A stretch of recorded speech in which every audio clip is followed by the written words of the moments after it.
Estimados participantes, la Escuela Nacional del Indecopi agradece su presencia y les desea muy buenas tardes. Es un placer dirigirme a ustedes y poder darles la más cordial bienvenida a la videoconferencia del día de hoy, titulada Protegiendo los conocimientos tradicionales en el Perú. Mi nombre es Ciro Apaza Cámara, coordinador de ejecución de actividades académicas nacionales de la Escuela Nacional de Defensa de la Competencia y de la Propiedad Intelectual. A través de esta videoconferencia, que está dirigida a la ciudadanía en general, la Escuela Nacional del Indecopi busca dar a conocer a los participantes la importancia de la protección de los conocimientos tradicionales de los pueblos indígenas desde el marco de la propiedad intelectual.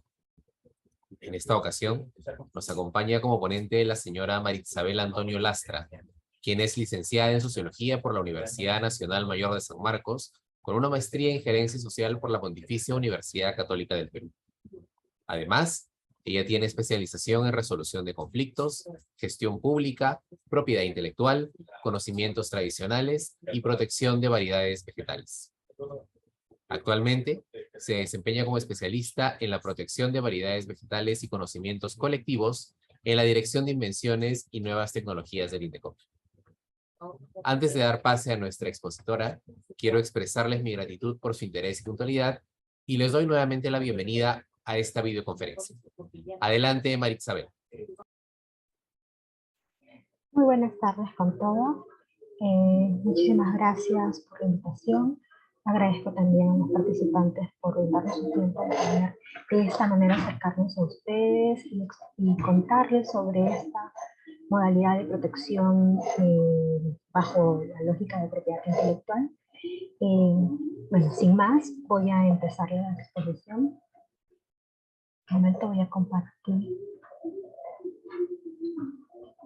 Ok.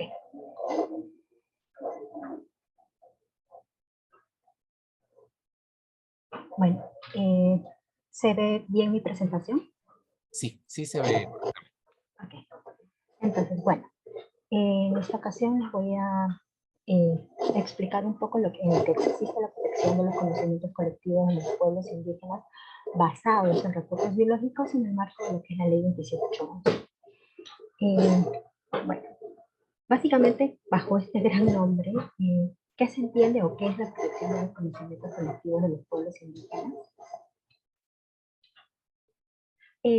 Básicamente es la protección que confiere el Estado peruano a los pueblos indígenas sobre sus conocimientos colectivos, de aquellos basados en aplicaciones y usos de la biodiversidad, llámese animales, plantas, en general los ecosistemas, a fin de impedir la revelación, adquisición o uso de tal conocimiento sin el consentimiento de los pueblos y de manera desleal, en la medida que este conocimiento aún se encuentre en el dominio, no se encuentre, perdón, en el dominio público. Esto está normado bajo la Ley 27811, que es el régimen de protección de los conocimientos colectivos de los pueblos indígenas vinculados a recursos biológicos, que fue promulgado en el año 2002. Es decir, ya tiene 21 años de aplicación. Y todo ello enmarcado en lo que es propiedad intelectual. Existen otros mecanismos de protección de lo que son los conocimientos tradicionales.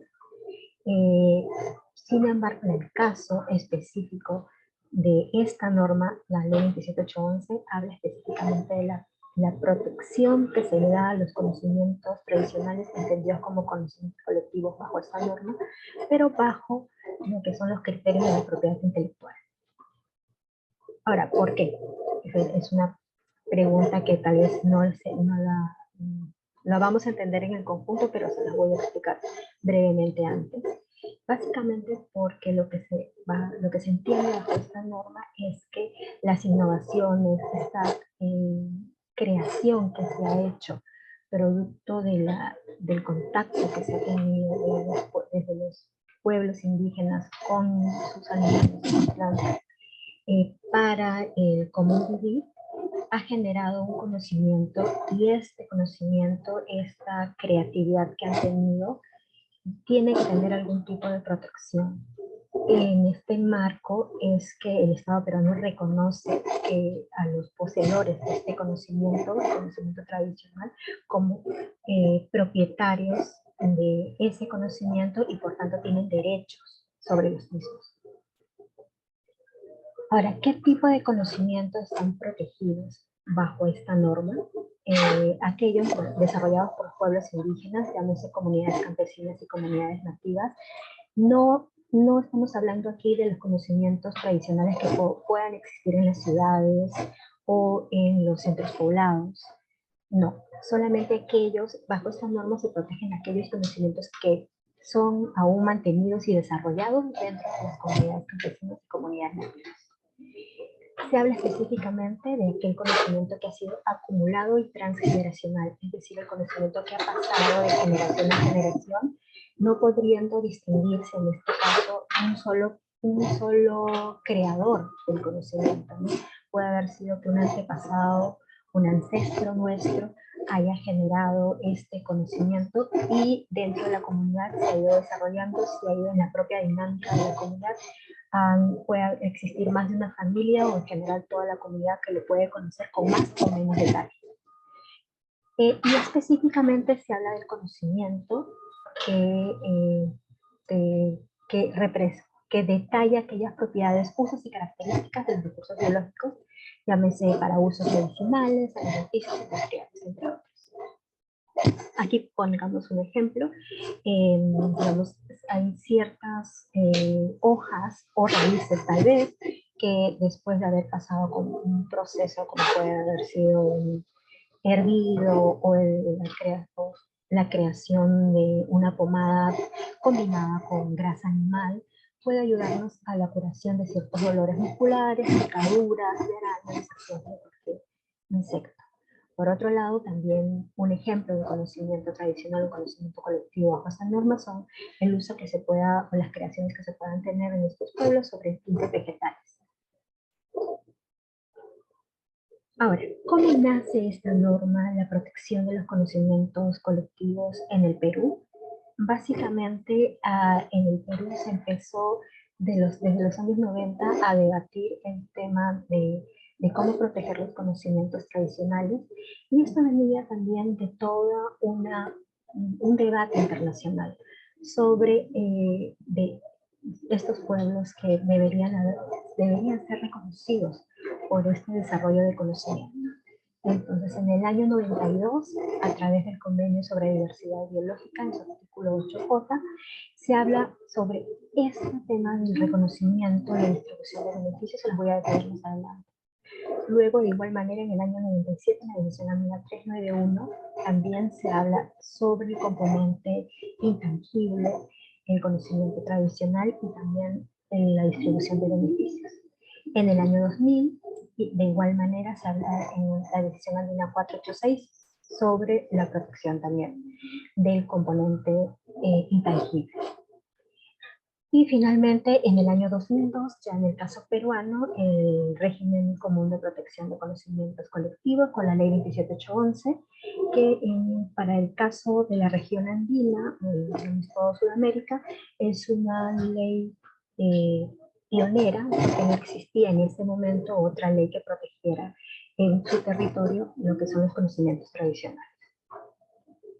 Ahora, la primera norma que les mencioné, la del año 92, que fue ratificada por el Perú en el año 93, es una norma que específicamente hablaba sobre el medio ambiente y fue en la que empezó a marcar lo que fueron los hitos sobre el tema de diversidad biológica a nivel internacional. Tiene 3 objetivos esta norma internacional, este convenio. Sin embargo, el tercer objetivo es el que específicamente hace hincapié en la participación justa y equitativa de los beneficios derivados del uso de recursos genéticos.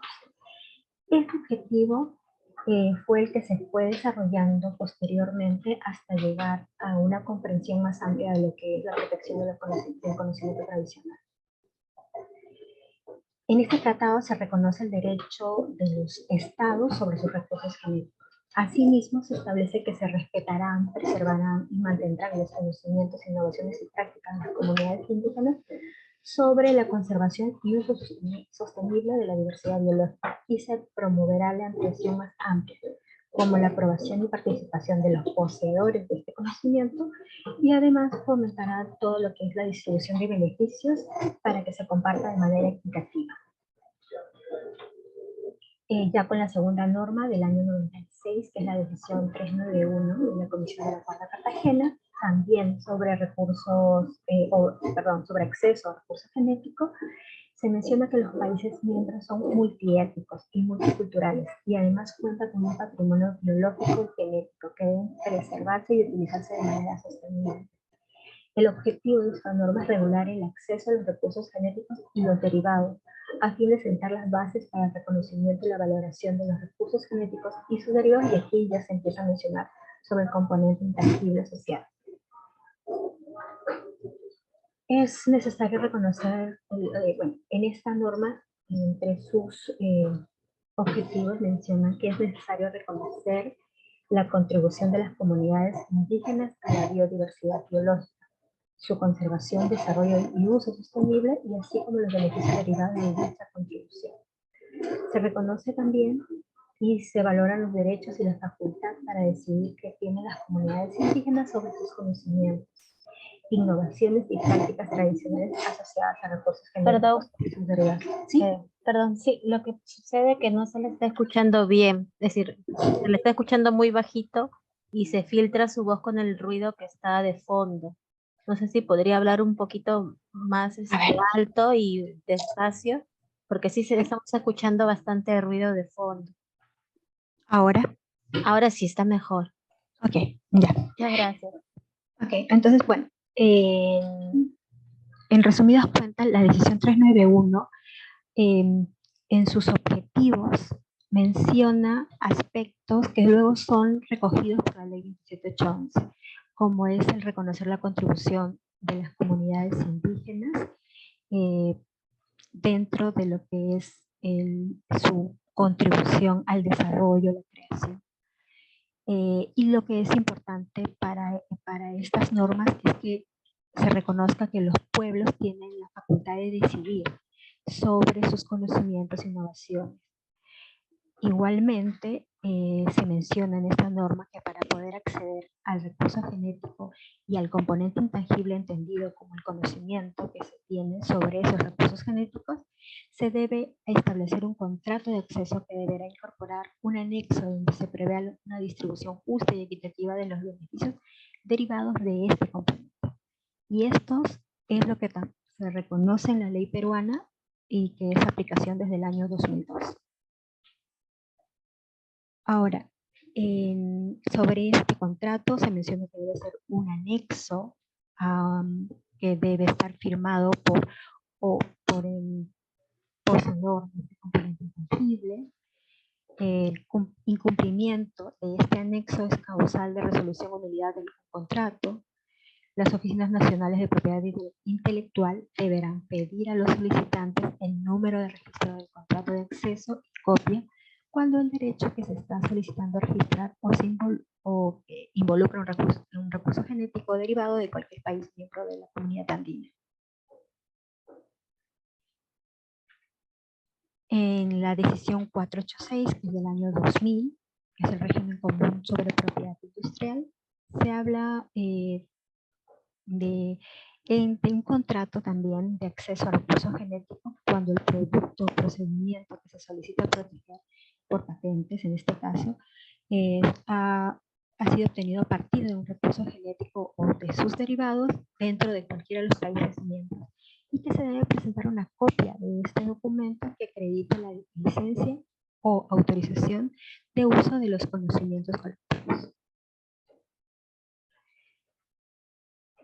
Si no presenta un solicitante de patente estos documentos...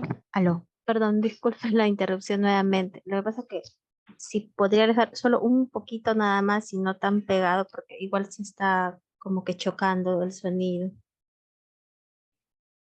Okay. Ok, que lo aleje un poquito más. Un poquito, sí.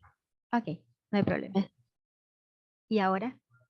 Sí, ahora sí lo escucho bien. A ver, siga, habla un poquito más para ver si continúa bien o de repente se filtra otro sonido. Yo le voy a dar el ok. Ok, ya. Hablando aquí ya de la decisión 486, si no se presentan los requisitos anteriormente mencionados, que son el contrato y el contrato de acceso al recurso genético o el contrato o licencia por el conocimiento tradicional, una solicitud de patente podrá declararse en abandono. Asimismo, se podrá decretar de oficio o de parte la nulidad o absolución de una patente cuando, de ser el caso, no se hubiera presentado el contrato de acceso al recurso genético o la copia del documento que acredita la licencia de autorización del conocimiento tradicional. Ya. Lo que les he mencionado son los antecedentes de la ley. Hay algunos conceptos que los marqué en rojo, que son básicamente los conceptos que nuestra ley, la ley peruana, retoma. En sus objetivos se pueden ver básicamente estos, como el primero, que es promover el respeto, la protección, la preservación, la aplicación más amplia y el desarrollo de los conocimientos colectivos. Promover la distribución justa y equitativa de beneficios derivados de su uso, que lo hemos visto en los convenios anteriores. Promover el uso de estos conocimientos en beneficio de los pueblos indígenas y de la humanidad.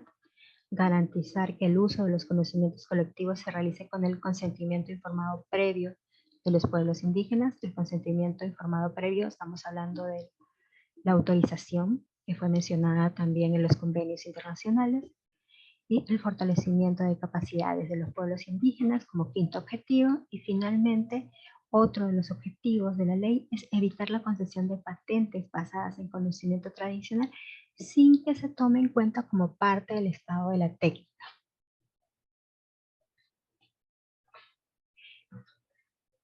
En el caso de la preservación de los conocimientos colectivos, los conocimientos tradicionales, la ley considera una herramienta importante como es el registro de los conocimientos colectivos, que es una de las principales herramientas que aplica el INDECOPI, que les voy a detallar más adelante. Aquí algunas definiciones de lo que se entiende en esta ley por pueblo indígena, conocimiento y entre otras. El principal que se entiende por pueblo indígena, como ya les había mencionado, esta ley básicamente se centra solamente en aquellos conocimientos que están dentro del territorio, los que son manejados por los pueblos indígenas. Se entiende, por tanto, que son pueblos originarios que tienen derechos anteriores a la formación del Estado peruano, mantienen una cultura propia, un espacio territorial y se autorreconocen como tales. Se incluye a los pueblos en aislamiento voluntario, las comunidades campesinas y nativas. Ahora, ¿qué se entiende por conocimiento colectivo? Se entiende a un conocimiento acumulado, transgeneracional, desarrollado por los pueblos y comunidades indígenas respecto de las propiedades, usos y características de sus recursos biológicos. En la exposición muchas veces voy a utilizar como sinónimos el conocimiento colectivo como conocimiento tradicional. Sin embargo, específicamente estoy haciendo a colación al conocimiento tradicional que está vinculado a los recursos biológicos. Reconocimiento de derechos. En el primer artículo de la ley 27811, el Estado peruano reconoce el derecho y la facultad de los pueblos indígenas de decidir sobre sus conocimientos colectivos. Es decir, nadie más que los mismos pueblos indígenas pueden decidir qué se hace o no se hace con sus conocimientos. La naturaleza colectiva. Los conocimientos colectivos de acuerdo a esta ley son aquellos que pertenecen a uno o más pueblos indígenas y no a un individuo cuando forme parte de dicho pueblo. Es por eso que en esta norma hablamos de conocimientos colectivos. ¿Por qué? Porque no se está reconociendo el conocimiento que lo posee un miembro de una comunidad, sino al conocimiento de todo el pueblo. Es decir, si bien una persona puede tener una particularidad, forma de utilizar una planta para atender algún problema de salud, ese mismo conocimiento con variaciones podría mantenerlo la otra familia. ¿Cuál ha sido el origen de de ese conocimiento para ambas familias no lo podemos saber.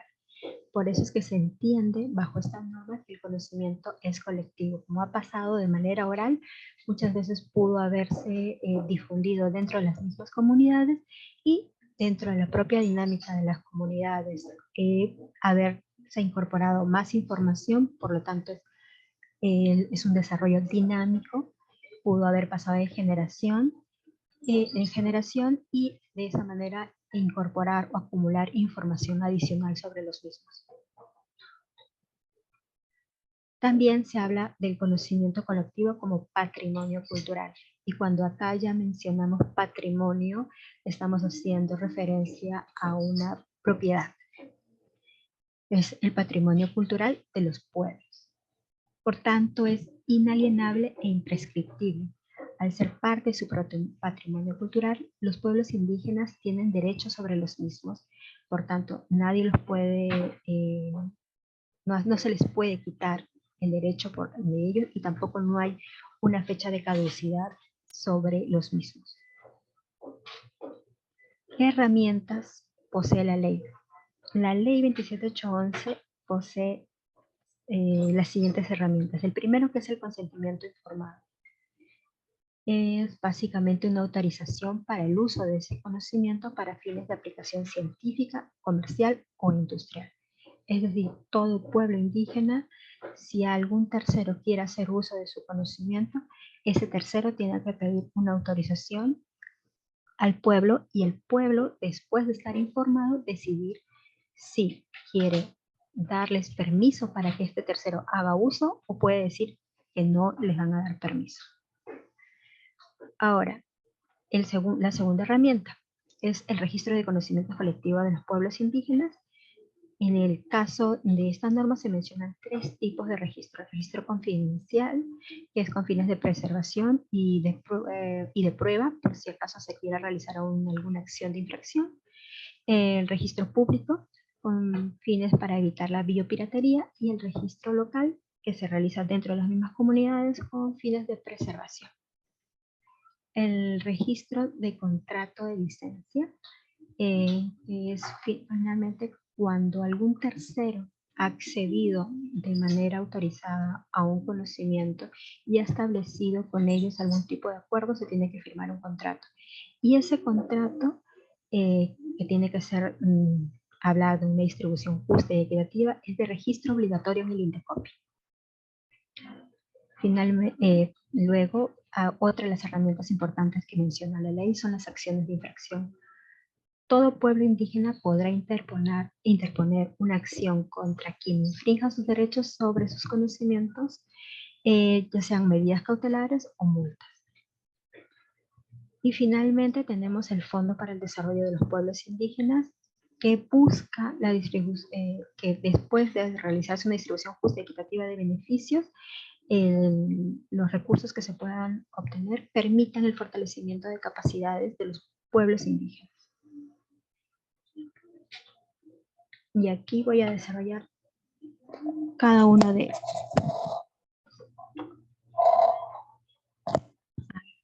El primero, que como les mencionaba, el consentimiento es una autorización. Tiene que ser previamente informado, es decir, todo pueblo indígena debe recibir suficiente información respecto a los propósitos, riesgos, implicaciones de acceso, uso del conocimiento colectivo, incluyendo eventuales usos del conocimiento posterior y, de ser el caso, el valor del mismo. Siempre tiene que ser previo, es decir, antes de dar toda autorización se tiene que informar, no después de la misma. Se debe solicitar el consentimiento y en este momento se debe solicitar el consentimiento y el pueblo decidir. Es otorgado por la organización representativa de los pueblos indígenas poseedores de un conocimiento. Se debe solicitar el consentimiento para la realización de cualquier actividad que implique acceder a dicho conocimiento, ya sea investigación o ya sea en la fabricación de algún producto. Debe darse de conformidad con las normas de los pueblos. Y luego de este proceso informativo, la comunidad decide. Ellos deliberan, no pueden verse por ningún motivo coaccionados a tomar una decisión positiva o negativa. ellos internamente deciden bajo sus normas y su lógica de deliberación. La segunda herramienta es el registro de conocimientos, que básicamente tiene por objeto la preservación y salvaguarda de los conocimientos colectivos, proveer al INDECOPI información que le permita la defensa de los intereses de los pueblos indígenas. Como les mencioné, existen tres tipos. El primero es el Registro Nacional Público, que lo lleva el INDECOPI. Está preparado en base a información que ya está en dominio público, es decir, que se encuentra en libros, publicaciones, revistas en general. Ya ha salido del dominio de los pueblos. Y esta servirá para el análisis de la novedad en las distintas oficinas de patente a nivel mundial. El segundo registro es el Registro Nacional Confidencial. También lo lleva el INDECOPI y contiene los conocimientos que todavía no los conocen personas ajenas a los pueblos indígenas. Es privado, no puede ser consultado por terceros y puede ser usado como prueba en caso de infracción. Finalmente, los registros locales. Los registros locales los hacen los propios pueblos indígenas en sus comunidades según sus costumbres y formas de organización. Pueden pedir asesoría del INDECOPI. Y bueno, finalmente, para recalcarles que los dos primeros son administrados por el INDECOPI y el tercero sí se encuentran bajo el dominio o el resguardo de las mismas comunidades, los mismos pueblos. ¿Quién solicita un registro? Lo solicita el pueblo indígena a través de su organización representativa y solicita la inscripción en el INDECOPI, ya sea el Registro Nacional Público o el Registro Nacional Confidencial. Pueden solicitarlo directamente entre cualquiera de sus oficinas a nivel nacional o también pueden solicitar el apoyo de un representante del INDECOPI para que vaya al mismo pueblo indígena y realice el procedimiento de registro in situ. ¿Cómo se inicia el trámite de una solicitud? Es un formato de solicitud lleno con la identificación del pueblo indígena, del recurso y su uso. Este es un formato que se puede encontrar en la web para el registro.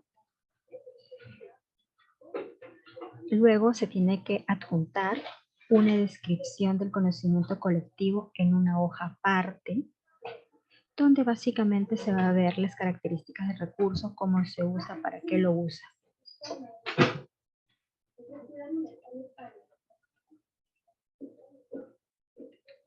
El acta, donde figura el acuerdo de registrar el conocimiento, que aquí les muestro una imagen, y la muestra del recurso, ya sea física o fotográfica, que permite identificar el nombre científico. Toda esta información se encuentra en la ley en su artículo 20. También mencionarles que este trámite es gratuito. Ahora, ¿qué información se mantiene de descripción clara y completa? Finalmente, se tiene que mencionar el nombre común del recurso, el nombre local, ya sea en idioma indígena, y el nombre científico.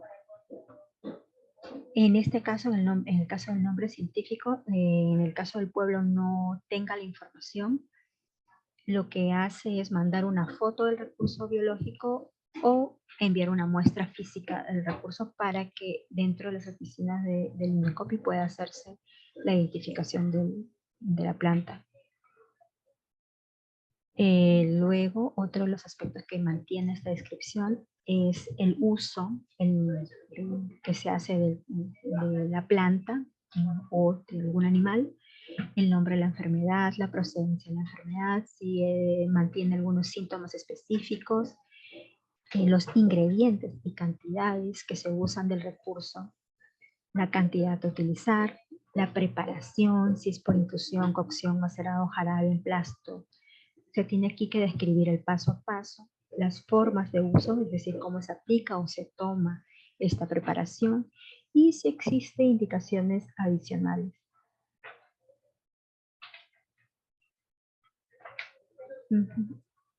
Este es el modelo que utilizamos en el INDECOPI. no es un modelo que se tenga que utilizar. Sí, de todas maneras es un modelo que nosotros utilizamos cuando vamos a comunidades. Lo que sí tienen que de todas maneras describirse, y lo menciona la ley, son los usos que se le da a la planta, los ingredientes, la forma de preparación. Tiene que ser lo más detallado posible para que el personal dentro del Indecopi pueda hacer una verificación posterior de esta información y así corroborar que esta información ya se encuentra en dominio público o no.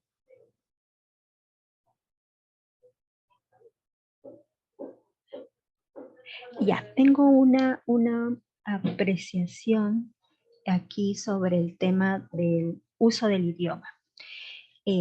Ok.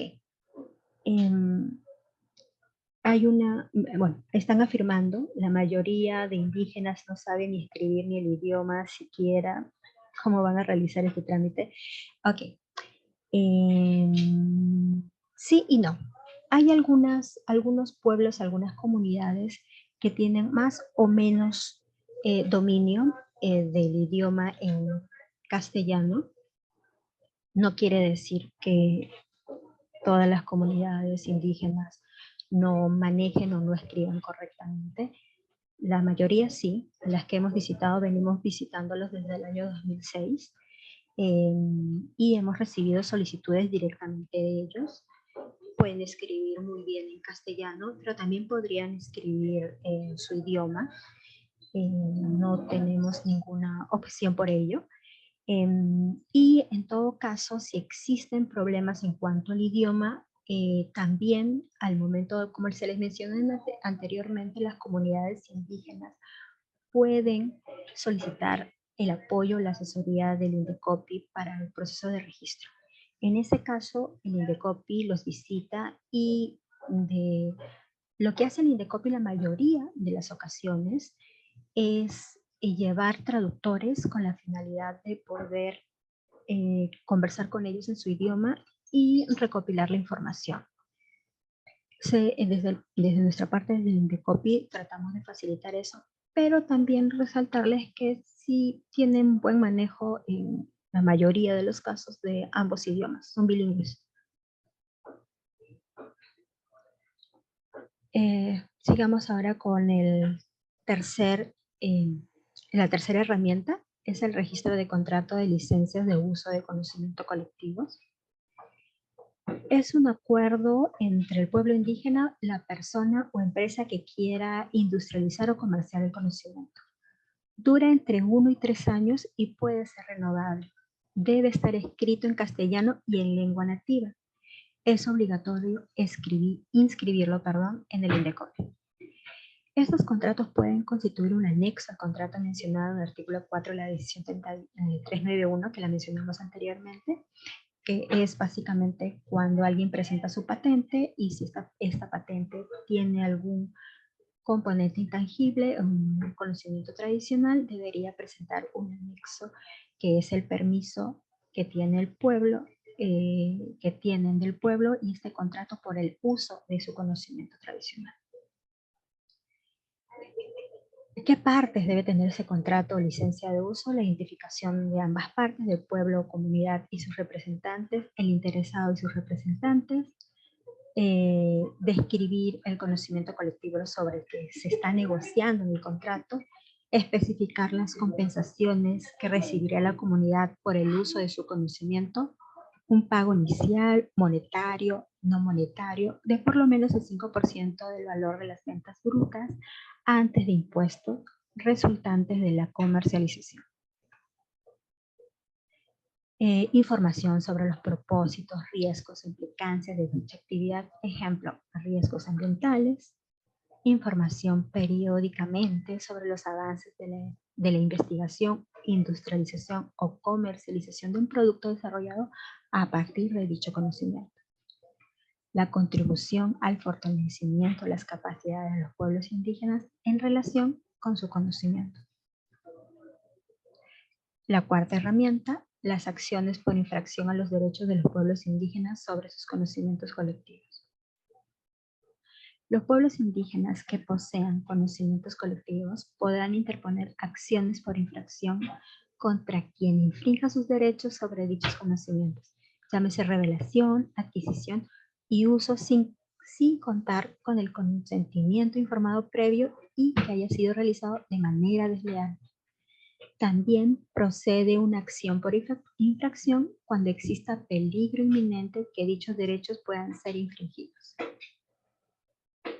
En la denuncia se deberá indicar la medida cautelar que se solicita, cesión de los actos que constituyen infracción, decomisos, medidas de frontera, cierre temporal del establecimiento denunciado o cualquier otra medida que evite la continuación de la infracción.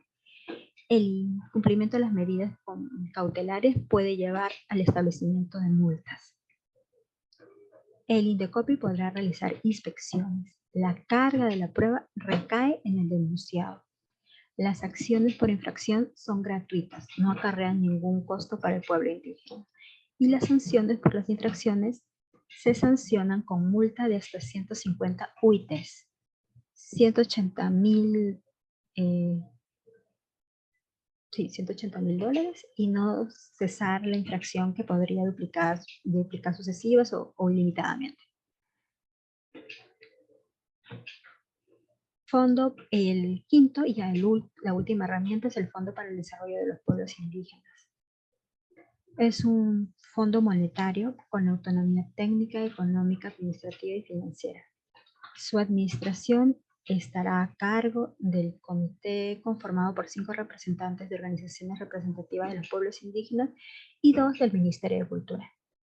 Se accede a estos recursos del fondo a través de sus organizaciones representativas y presentando un proyecto de desarrollo previo evaluación y aprobación de este comité. Podrán acceder a este fondo los pueblos indígenas que no hayan tenido la oportunidad de beneficiarse directamente a partir de un contrato de licencia. Los recursos provienen de las multas impuestas por Indecopi por las infracciones a los derechos de los pueblos indígenas, también por donaciones o un presupuesto público. Quien suscribe un contrato de licencia deberá aportar un porcentaje no menor del 10% del valor de las ventas brutas antes de impuestos resultantes de la comercialización. Y en los casos de productos desarrollados en base a conocimiento que hayan entrado en dominio público en los últimos 20 años desde la publicación de la norma, es decir, en el año 2002, se destinará un porcentaje del valor de las ventas brutas antes de impuestos resultantes de la comercialización. Aquí, ¿cuál es el rol de Indecopi en lo que es la ley 27811? Llevar y mantener el registro de conocimientos colectivos de los pueblos indígenas, llevar y mantener el registro de licencias de uso de conocimientos colectivos. A la fecha no hay registros. Evaluar la validez de los contratos de licencia sobre conocimientos colectivos de los pueblos indígenas. Recibir las denuncias por infracción, aplicación de multas y sanciones. Y aquí les voy a dar algunas estadísticas que desde el año 2006, como les mencionaba, hemos ido visitando las comunidades y hemos estado recibiendo solicitudes de registro de los conocimientos. Entonces, los primeros años, a partir del 2006, teníamos 2 solicitudes. A partir del 2010 en adelante, el proceso de registro fue incrementando básicamente por las visitas a comunidades que empezamos a realizar. Hasta el año 2019 teníamos las cifras en crecimiento. En el año 2019 tuvimos 840 registros otorgados. Ya con pandemia, en el 2020 tuvimos 172 registros otorgados. En el 2021 hubo un crecimiento un poquito, una cifra un poquito mayor, que es de 202 registros otorgados. Y finalmente el año pasado cerramos con 506 registros otorgados. Aún no llegamos a cifras prepandemia. Ahora, a nivel de la región, de distintas regiones a nivel nacional, la región que tiene actualmente más solicitudes es la región Loreto, con 3.468 registros a la fecha, seguido de Pasco con 741 registros, perdón, de San Martín con 1.690 registros otorgados, Pasco le sigue con 741, luego vendrían Amazonas con 340, Cusco con 313, Junín con 436. Básicamente estas cifras responden a que muchas de las visitas que hemos realizado a las comunidades se han realizado gracias a la invitación y al apoyo de aliados estratégicos en cada una de las regiones.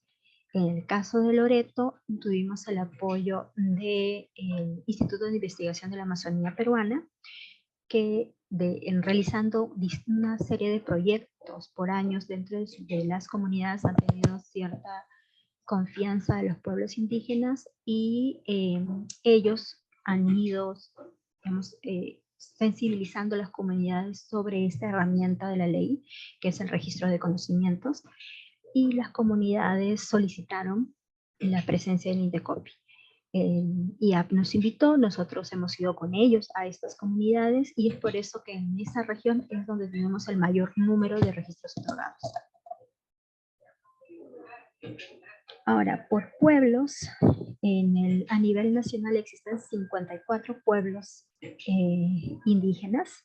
De los 54 pueblos indígenas, a la fecha hemos tenido contacto con 19.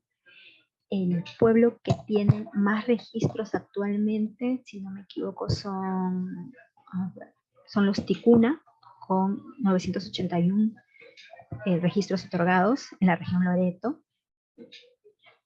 Luego le siguen los Aguajún con 793, aquí en ambos departamentos, en Amazonas y en San Martín.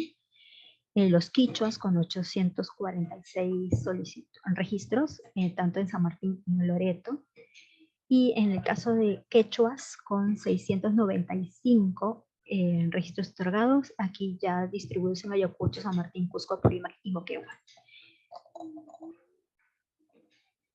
Bueno, y eso es todo hasta si tienen alguna consulta o duda.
¿No hay ninguna duda sobre la presentación?